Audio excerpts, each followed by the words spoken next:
So now the next thing we want to do now is, if you look at this pattern, this is the true waistline. We've not snatched anything from this pattern. Now we need to snatch our waist, right? So to snatch the waist we are working with is waist 29. So I want to snatch it with 3 inches. You can snatch your waist by 2 or 3, depending on what you want. You can use 4. Well, the highest you should go is 4. Don't do more than 4. In fact, I'll say you should not do more than 3. 3 is just perfect, okay? 3 is just perfect. So 29 minus 3 will give us 26. So 26 divided by 4, that will give us 6.5. So now, this is the waist, right? So we need to mark to check what we have here. So what we need for this waist is 6.5. So from there to the first dart leg, we have 2.75. I'll carry it to the next dart leg and continue measuring. So this is what we have. This is where the 6.5 is. Can you see? So what we have left is 0.5. Now, if you want your dart, if you want a straight dart, or you use that to open another dart by dividing the waist into 2 equal halves. The remaining parts after that, the first dart, you divide into 2 equal halves, you take it straight down. For me, I want to move the dart. I want all my bone structure to face towards the center front. I want to direct all the bone structure towards the center front. So that means I'll be moving the dart towards the center front. Yes, I'll be moving it towards the center front, so it will not go straight. But if you want your dart to be straight, just go ahead and divide the remaining part of the waist into 2 and take it straight. You have it like that. But for me, I want to move the dart. So now I'll measure 1 inch from the center front. As you can see, I'll measure 1 inch. So once I measure 1 inch, so after measuring 1 inch at the hemline, the next thing I'll do is I'll pick my ruler. You see that first dart leg there? I'll take it straight down to the 1 inch. Can you see? So I'll take it straight down. Yes, I'll take it like that. So from there now, the next thing I'll do is, remember I said I'm going to clean up that dart. So I'll pick my my razor and clean it up. Yes, we don't need that dart again. So I'll clean it up because we are about to transfer the dart towards the center front. So we need to clean it up. So once I'm done cleaning it off, so you see the dart we took under the bust, we need to check what we have there. Yes, the dart intake under the bust, I'll measure it. So whatever I have, I'll take it to the hemline. So I'll mark it. So after marking, the next thing now is to take the second dart leg and take it to that point. Can you see? So with this now, we have successfully transferred our dart towards the center front. So this is how to transfer that. Can you see? We have successfully transferred it towards the center front. So after that, the next thing we want to do now is to measure the remaining part of the waist. The remaining part of the waist here, we measure it and you divide it into 2 equal halves. So by dividing it into 2 equal halves, that means we want to open another dart. So after dividing the remaining part into 2 equal halves, I'll go to the hemline. So because I want all the bone structure slanted towards the front, I'll go to that hemline. I'll measure 2 inches. So once I measure, you can measure 2 inches or 1.5 inch. So from there, I'll take the, I will pick up my ruler, then have a slanty line like that here. I'll mark it straight up. So with this, we have successfully transferred our dart towards the center front, and we now have 3 panels. So remember, to snatch our waist, we measure what we have on the waistline, and we said we have excess of ½ inch, right? So I'll use that ½ inch to open a dart. So I'll use the ½ inch to open a dart. So with this, we have successfully snatched this pattern. So after opening the dart, the next thing we want to do is to confirm the waist measurement. Remember, after snatching the waist, we said the waistline is 6.5 after snatching. So you need to confirm if you have exactly that 6.5 there. So, and that is what I am doing. So after I measure it one more time just to be sure of what I have there. So after I measured it, I noticed there's a little shortage, like 0.25. So I added it back to the waist line. So I'll add it back to the waistline. So after that, the next thing you want to do is to get the French cuff and connect to the chest line, like so. Then you connect to the hip line, like so. So with this, we have successfully snatched this pattern. I hope this is clear to this point now. So let me explain again for those who doesn't understand. I'll explain it again. Now, to get this cup, I said go inward by ½ inch. So from that ½ inches, you need to determine your cleavage. So get your cleavage, mark a straight line. So after that, you want to get a perpendicular line. I showed you. This is the curve. So there is this angle. This is angle 45. Let me show you clearly. This is angle 45, angle 45. The center is angle 90. And I said you should place it like this, making sure it forms L shape. So you should place one on this side and the other one on this side, making it form a L shape. Then mark the direction of the angle 90, okay? So after that, you want to take your French cuff and curve it to the cleavage. So after that, you close your bust dart, then mark your bust width. So we mark our bust width. After marking your bust width, you use your French cuff to curve, but make sure you close your bust dart before doing that. Then after that, we close our over bust that, then we construct this. And I told you, because we are making a tube top, that is why I raised it up by ½ inch, okay? So that is that, and I've explained how to move your dart. Now, because we want all the bone structure to direct to the center front, that is why we moved the dart towards the center front. I went inward by 1 inch. I moved the first leg, then measure what we have here, measure it here, then move the second leg. Then after that, I divide the remaining waistline by 2. We snatch the waist by 3. So the remaining, what we have left, we use it to open a dart, okay? So that is how we got this. Then the next thing to do now is to alter this pattern into a bodysuit corset, okay? So now let's assume you want to make a cup corset without a bodysuit. You are good to go like this. So this pattern is fine like this. The only thing left is to move this dart and replace it back here. So what I'll do is to replace it back. You measure what you have here. So this is what we have here, 1.9. So what I'll do is I'll divide it into 2. I'll return half of it here on this side. Then at the back, I'll go to the back as well and return the remaining half. So I'll mark it down so that I don't forget. So the dart intake here, we divide it into 2. We return half to this side, to the side front, and return the other part to the side back, okay? So what I'll do now is to get the French cuff and connect it to the waistline. So from that point, I'll connect it to the waistline. So this is what we are working with now, these ones. So all these ones, we are not using it. So this is what we'll be working with now, okay? Let me bold it so that you can see it clearly. So after this now, the next thing is to convert this into bodysuit corset. Alright, so designer, it's time to work with the back, and remember this is the full scale block for the back. We've not snatched this pattern, we've not snatched this back. So the first thing I want to do is to snatch it. But remember, from the front, we snatched the waist by 3 inches. But because this corset is going to have zip, we need to consider that. So I won't be snatching this back by 3 inches. Instead, I'll be snatching it by 1. Why? So that the zip will not be too tight. But when you're working with a stretchy fabric, like let's assume the net you're working with stretches on the both side, you can now snatch your back by 3. But when it stretches on one side, just snatch your waist, your back waist. That is if you're adding zip to it, just snatch it by 1. So the waist we are working with is 29. 29 minus 1 will give us 28. So 28 divided by 4 will give us 7 inches. So we'll be working with 7 inches. And remember, we have 1.5 inches that, so that will be what? 8.5. Remember what I said, because this is going to have a zipper. So when you want to measure your 8.5, it should be after the back tightening. So we have 8.5. So you can see what we snatched the back with. So that is that. I will just connect it. Now we have our, let me use blue pen so that you don't get confused. So this is our permanent marking now. This is after tightening. So this is what we have. Can you see? So I'll take it straight to the hip line. So I'll check what I use here so that it will be equal. Okay, so I use 19.5. So I'll do the same thing here. 19.5. Okay. This is just to get the same shape. So now we have successfully tightened this. So we have successfully snatched this back with just 1 inch.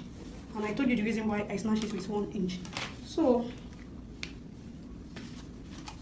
let me connect this on. Remember, this is what we are working with. So after tightening the back with 1 inch, the next thing you want to do is to remember the dart we took straight down to the front. Let me show you. You remember this dart that we took down. I said you share it into 2. So we have 1 inch. So that 1 inch, I will replace it to the blouse length here. Remember, I said you share it into 2, so you replace it to both the front and the back side. So you are replacing it to the blouse length, not the front length, okay? Same thing with the front. We are replacing to the blouse length. I'll correct it. We are replacing to the blouse length, not to the hip line. So let me even label this. We have, this is the chest line, this is the waist, this is the blouse length, and this is the hip. So you are replacing it to the blouse length. Please take note of that. So after that, I'll connect it. Can you see? I'll connect it to this waistline here. So after connecting to the waistline, the next thing we want to do is to get the neckline. Now to get the neckline, remember the front pattern, we raise the armhole by half inch. We raise the armhole by half inch. I'll do the same thing here. So I will raise it up by half inch. Then you can now decide how you want your neckline. Do you want it straight? Do you want it slanted? All depends on you, but I'll just take it straight to the chest line like this. So a little bit slanted.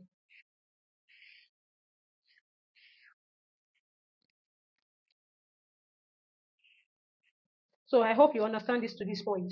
So the next thing I'll do now is to get another paper, trace this pattern out, because you remember this corset is going to have an inner corset and outer layer.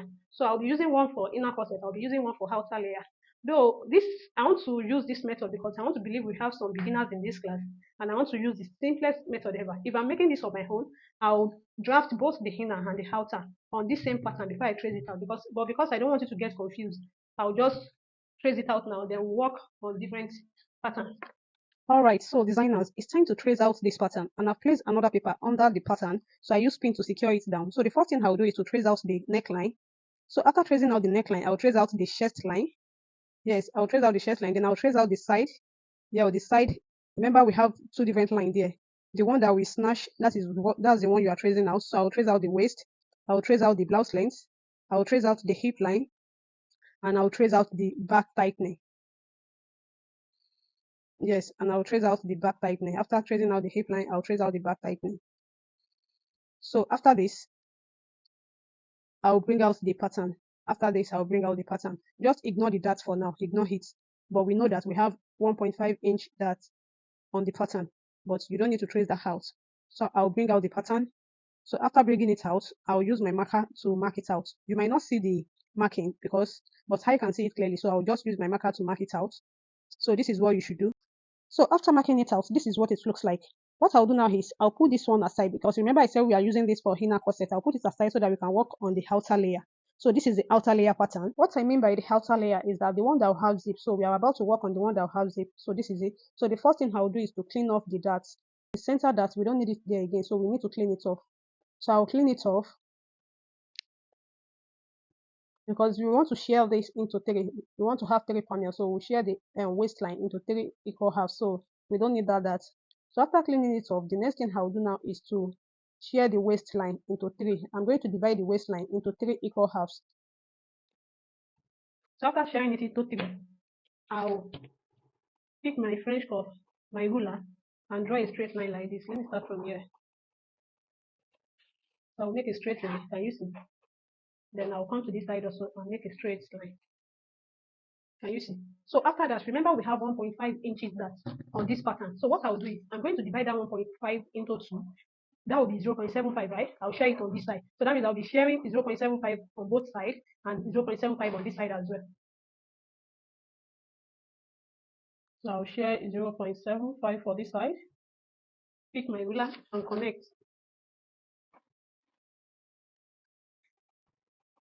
Then I'll come down from the waistline by 6 inches. Then connect the dots.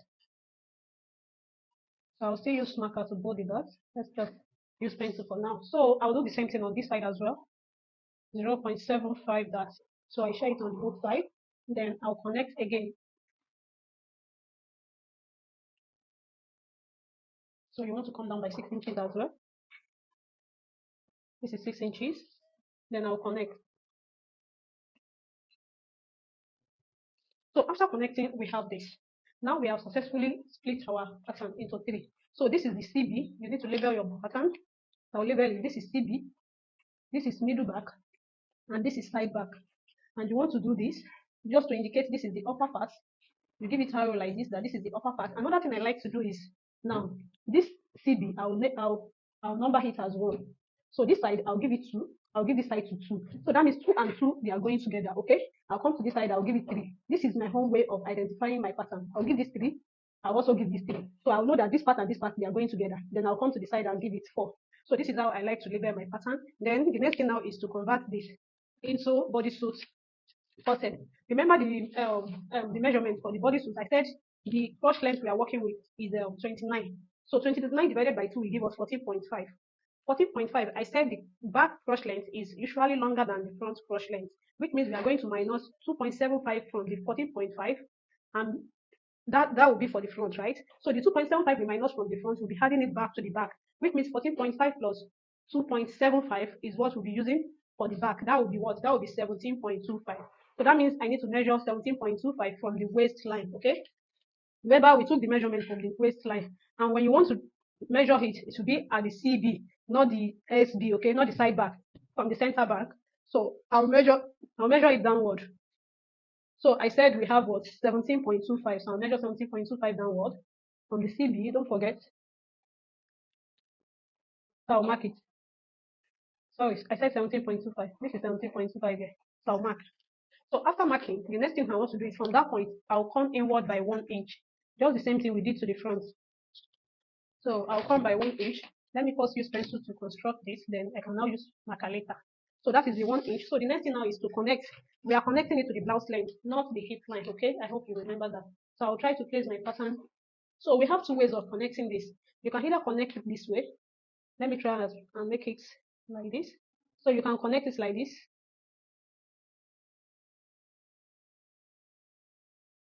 I'm trying to get a nice shape. Okay.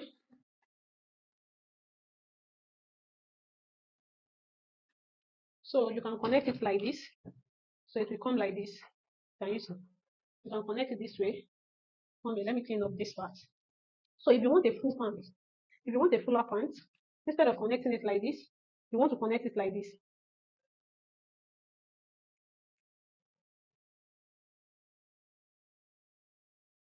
Can you see this? You just need to make it.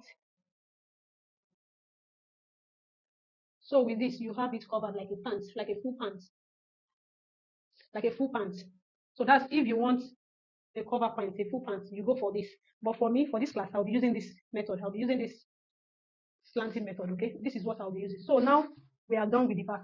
So let me use my marker to bold this dart for you to see. So this is the outer layer. So this is where we'll be fixing the zip. Don't mix it up, please. So now we'll work on the inner corset.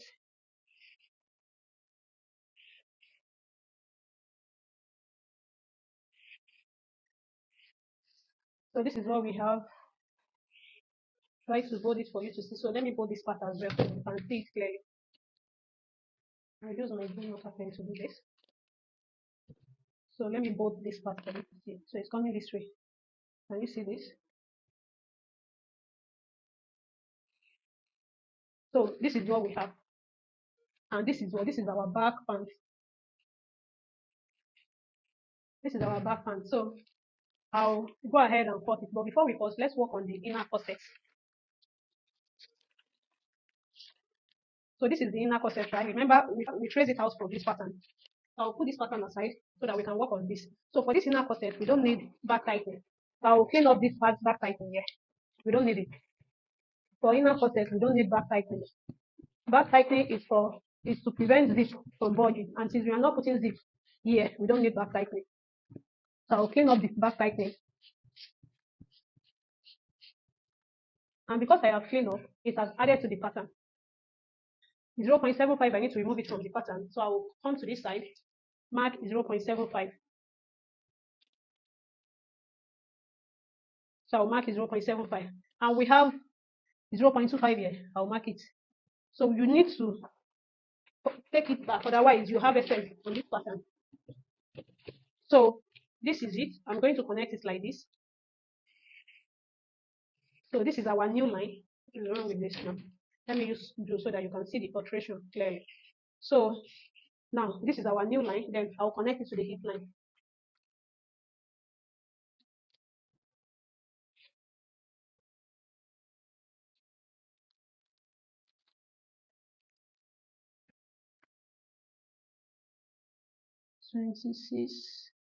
Twenty-six to 38. Okay. 26 to 38. I hope you understand the reason why I am checking it just to have it equal, okay? So that by the time we are joining it together, you will not have any issue. So this is what we have. After this, the next thing we want to do is we need to open So I need to open this up. So this part, I'll come inward by 1.5. You can also use 2 depending on how open you want your lacing. So after that, the next thing you want to do is you come to the blouse length. Now, if you are making this as a gown, let's assume this is not an inbuilt corset, not an inner lacing. It is a normal inbuilt lacing that will not have zip. You want to come here by 0.5. You come here by 0.5, then you have a slant line. But because this is inbuilt, it is an inbuilt lacing. I want it straight, so I'll just mark the same 1.5. I hope this is clear. Let me explain what I just explained just now. When you are making a normal corset that will not have zipper, that will not have inbuilt corset like this one, that will just have a lacing at the back. You want to come inward by 1.5, then from there you come inward by half inches or 0.75 inch. But because this is an inbuilt, so I want it straight. That is why I came inward by 1.5, and the same thing here. I want it straight, so I'll just mark a straight line. So after that, from the chest line here, I'll come down. You can come down from the chest line or from the neckline. Let's do from the neckline. I'll come down by 1 inch. So why are we coming down by 1 inch? Because I want it straight. So I'll come down by 1 inch. That means from the chest line, I came down by 0.3. Okay. I want it straight. So why are we coming down by 1 inch from that point? It is because this is what's it called? This is an inbuilt, and we don't want a situation whereby by the time you wear your corset, this inbuilt lacing will be popping out of the outer layer. I hope you get it. By the time you insert this into the outer layer, we don't want this inbuilt to be popping out. Okay, that is why we are coming down by 1 inch. So I'll also do the same thing at the M line. So you cannot make it the same thing. If you make it the same thing, this will be popping out by the time you wear it. So I hope this is understandable. So I'll also go up by 1 inch from the blouse length. So I'll connect. So that you don't get confused. Let me label all this, okay? This is the chest line. This is the waistline, and this is the blouse length, and this is hip line. Hip line. So this is what we have. So now after this, so I hope you understand this to this point. So now after this is what we need to work with. This is the upper part of the inbuilt corset, and this is the lower part of the inner corset. Okay. What I'll do now is from the waistline. Remember, we have a line here. This part is no longer in use. You don't need this place again. So now this part is where we'll be lacing. So this is where we'll be inserting our lacing back. That is our highlight. So this is where we'll be putting our highlight. So from the waistline, from that line to this point, I want to divide it into 3 equal halves. Or you can divide it into 2, any which way. But I want it into 3 equal halves. So this is 7. 7, when you divide 7 into 3 equal halves, I'll have this. I'll have that. I'll also have this. Right? Exactly. So I'll make it straight.